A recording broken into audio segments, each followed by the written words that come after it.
Finding missing angles using trig.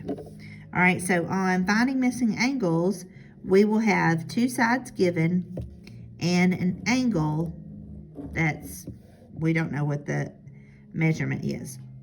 So I'll look at these two sides and I'll label them based on their location. On the triangle, 27 is my opposite and 38 is my adjacent. So on my little cheat sheet over here, that would be tangent, opposite, and adjacent. So I have tangent x equals 27 over 38. Now, when we have this kind of problem, we're going to use the inverse functions of our trig functions. So the inverse of tangent is tangent to the -1 power. And I'm going to flip x in my fraction, 27 over 38. All right, I'm going to take my calculator to plug that into my calculator.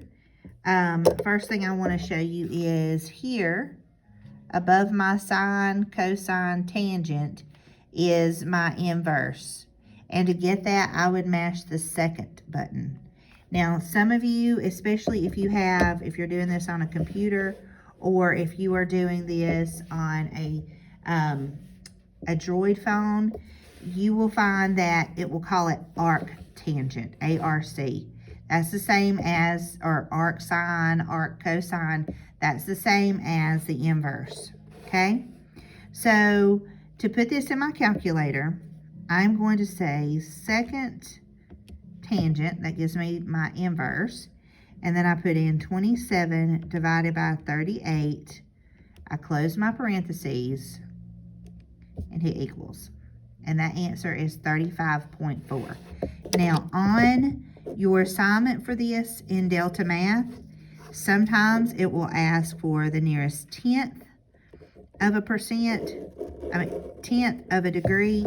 Sometimes it will actually ask for the nearest degree. Nearest degree is a whole number. So if they said nearest degree on this one, it would be 35. Okay? So let's go on to this next one.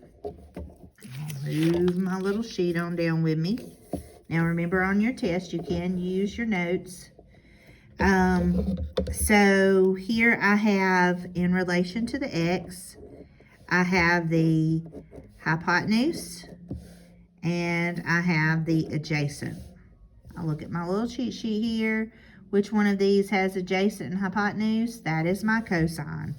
So I have cosine of x equals 13 over 20.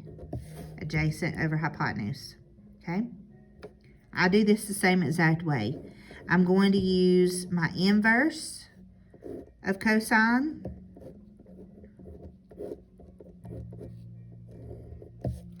So I go up here, I put in cosine, second cosine, and then I put in 13 divided by 20.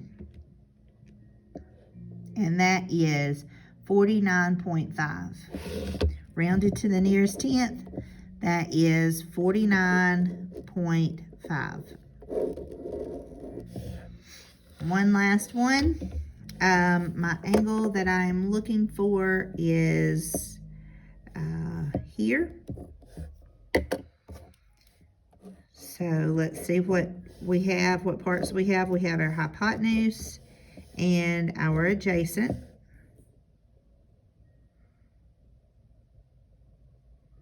Again, this one would be cosine. So I have cosine x equals 40 over 42.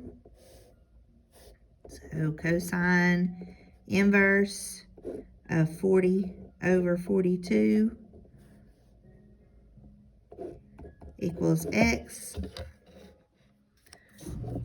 Gonna plug that in on my calculator. So I have second cosine 40 divided by 42, and that is 17.8. So x is equal to 17.8. That's it.